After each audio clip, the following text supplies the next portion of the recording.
Sveiki, prie mikrofono Sigutis Jačėnas. Eteryje laidelė iki rytojaus. Istorijos mažiems ir dideliems kiekvieną vakarą. Kaip vėtra sumaišė iškabas. Senoviai, kada mano senelis tebebuvo mažas berniukas, lakstė su raudonomis kelnaitėmis, su raudona striukele, su raudona juosta ir raudona kepure su plunksna. Toks buvo anais tolimais laikais vaikų šventinis apdaras.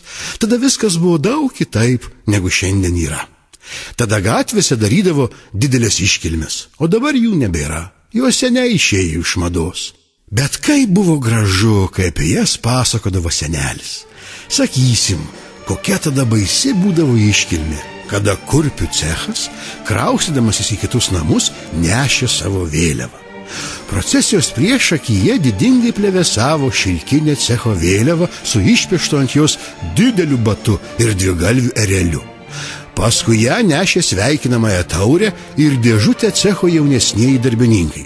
Prie jų rankovių buvo prisegti balti ir raudoni kaspinai. Tų kaspinų galai einant vis maskatavo. Toliau sekė vyresnieji darbininkai. Jie laikė rankose iškėlę apnuogintus kalavijus, o ant jų galų buvo užmautos citrinos. Kartu ėjo muzika. Ji taip trenkė, jog visas dangus drebėjo. Svarbiausias orkestro instrumentas buvo paukštis. Taip senelis vadino ilgoką kartį su pakabintu ant jos pusmėnuliu ir apkarsyta visokiausiais skambaliukais, tarškučiais ir blizgančiais visokio metalo papuošalais. Kartį kilojo visas pusės aukštyn ir žemyn pakratydami, tie skambaliukai baisiai tarškėjo, o auksas, sidabras ir varis saulei taip blizgėjo, net akys raibo. Tikra buvo turkų muzika. Prieš akyje bėgo jogdarys su drabužiu pasiūtų iš visokios spalvos skiautelių. Veidą įsipaišinęs, galvą papuošęs aukštą smailę kepurę su prisegiotais aplink varpeliais. Lyg būtų tikras pakinkytas įrogęs arklys. Pasiėmęs ilgą rykštę, nuolat šmaikštavo į dešinę ir kairę, norėdamas pralaisvinti kelią. Žmonės kimšosi, stumdėsi, kiekvienas norėjo arčiau prilysti. Vaikai lakstė tartum pamišę, puldinėjo ir kniupo, virto stačia galva į griovį ir rėkė. Pagyvenusios moteris ir tos mušėsi alkūnėmis, barėsi ir skynė sau kelią artyn. Minios klegėsi ir juokų negalėjo apsiklausyti. Vieni žiopsojo pašokę aukštyn nuo laiptų, kiti spaudėsi sustoję ant langų, treti lipo ant stogų. Saulė kepino, kartais lietelis apšlakstydavo arba gerai sušlapindavo, bet niekas to nebijojo, žinodami, kad drėgmė reikalinga derliui. Kaip gražiai pasakojo mūsų senelis, juk mažas būdamas jis pats savo akimis matė tas iškilmes. Vyriausias cecho darbininkas visados pasilipęs ant tam tyčia padaryto paaukštinimo ties ta vieta, kur turėjo būti pakelta iškaba, išdroždavo kalbą. Nepaprastai, o eilėmis, lyg iš įkvėpimo. Tiesą sakant, čia tikrai neapsieidavo be įkvėpimo. Ta kalbą jis sudėdavo su dviem savo draugais, o darbą pradėdavo nuo to, kad išgerdavo visą ąsotį punšo. Suprantamas daiktas dėl visuomenės labo. Minia sutikdavo tą kalbą su griausmingais šauksmais. Valio! Bet dar garsiau šaukė valio juokdariui, kad tas užsikoręs ant paaukštinimo mėgdžiojo oratorių. Visi juokais plyšo, o jis pilstė savo midų į taurikes ir gėrė. Paskui išgertas taurikes svaidė į minę, o susirinkusieji jas gaudė. Senelis turėjo vieną tokią taurelę, ją buvo pagavęs koks mūrininkas ir jam dovanojęs. Tai linksmumėlis buvo, o iškaba, visa iškaišyta žalumynais, kabėjo prie naujų cecho namų. Tokios iškilmės nepamirši, nors 100 metų gyventum, sakė senelis. Ir tikrai jis jos nepamiršo, nors per savo gyvenimą buvo matęs daug nepaprastų ir gražių daiktų. Daug iš jo visko teko girdėti, bet gražiausia buvo, kai jis pasakojo apie tai, kaip viename didelėme mieste visos iškabos buvo nukeltos į kitas vietas. Kai senelis nuvyko su tėvais į tą miestą, jis buvo dar labai nedidelis. Tai buvo krašto sostinė. Gatvėse buvo daugybė žmonių ir senelis pagalvojo, kad jie čia susirinkę pažiūrėti iškilmingo iškabos kelimo.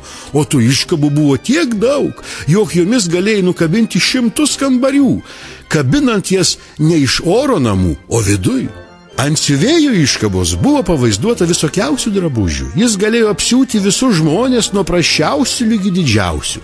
Tabokos iškaba rodė mažus berniukus su cigarais dantyse, o tie berniukai buvo gražus kaip gyvi.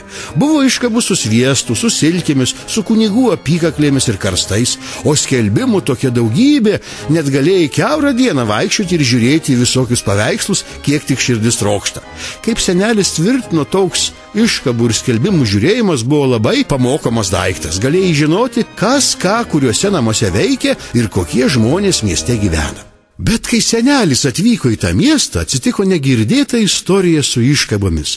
Apie tai jis mums pats pasakojo ir visai nejokavo, kaip visados prikaišiojo motina, kai jis mums norėdavo įkalbėti nebūtą daiktą.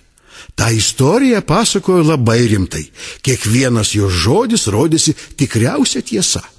Pirmą naktį, kada senelis atvyko į sostinę, ištiko nematyto baisumo vėtra. Apie ją rašė visi laikraščiai. Tokios neminė seniausi žmonės.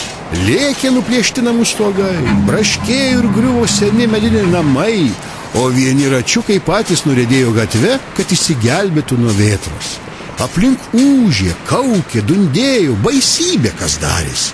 Kanalų vanduo įsiliejo per krantus ir ėmė semti namų sienas. Vėjas kaip pasiutęs daužėsi po miestą ir staugdamas griovė kaminus. Seni išdidus bažnyčių bokštai turėjo nulenkti savo galvas ir paskui jau nebegalėjo jų ištiesti. Kur gyveno gerbiamas gaisrininkų viršininkas, atkakdavęs į gaisro vietą, kada nuo trobų belikdavo vien žarijos, stovėjo aštuonkampė sargybinė pastogėlė su iškaba. Vėtra išrovė tą pastogėlę iš pamatų ir nubrazdino gatvę tolyn. Nors labai keista, ta pastogėlė nieko pikto neturėdama galvoj sustojo ties nameliais, kur gyveno vargingas dailidė, išgelbėjęs per paskutinį gaisrą 3 žmonių gyvybę.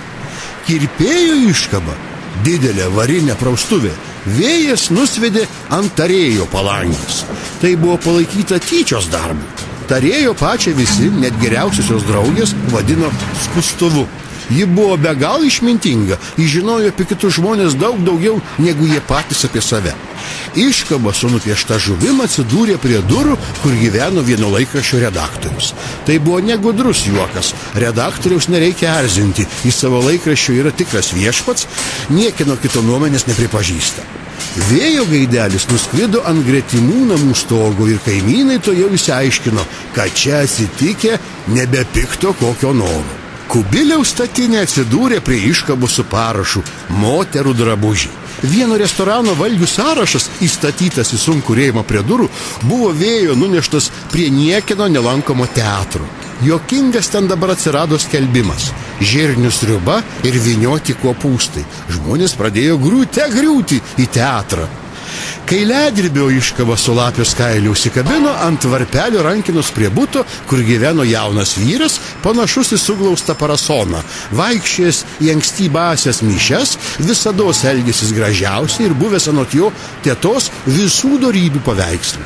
Lenta su parašu "Aukštoji mokykla" atsidūrė prie biliardo klubo, o mokykla gavo vaikų ligų gydytojo iškabą. Čia vaikai mokami gerti su čiulptukais. Tai buvo neteisinga kartu ir nemandagu, bet ką tu padarysi su vėju? Jo mandagumo nepamokysi. Vadinas, baisi buvo naktis. Rytą beveik visos miesto iškabos buvo ne savo vietoj. Kita įstaiga gavo tokią iškabą, jog dėl jos iš gėdos neturėjo kur akių kišti, ir senelis, pasakodamas apie tai, pats truputį šypsojo. Galimas daiktas, kad jis čia kiek juokavo. Miesto gyventojai, ypač žmonės atvykę į svetur, vaikščiojo po gatves lyg apsvaigę. Ir nenuostabus daiktas, juk jie buvo pripratę ieškoti kokios įstaigos ar vietos pagal iškabas. Sakysim, norėjo kas nueiti į posėdį, kur buvo svarstomi svarbus krašto reikalai. O toj vietoj jis patenka į mokyklą, pilną šūkaujančių ir galvomis einančių padaužų vaikų. Buvo ir tokių, kur dėl iškabos kalties vietoj bažnyčios pakliuvo į teatrą, juk tai baisiai negražu. Tokios vėtros aš nepamenu, ją matė tik senelis, būdamas dar mažas. Gal panašios nelaimės mes nebesulauksime, bet mūsų anūkams labai gali atsitikti. Tik turėkime viltį, kad tuo laiku, kada vėjas nešios iškabas, jie jau bus namie. Ir mažiems, ir dideliems linkiu visad geros kloties, jau istorija baigta iki rytojaus.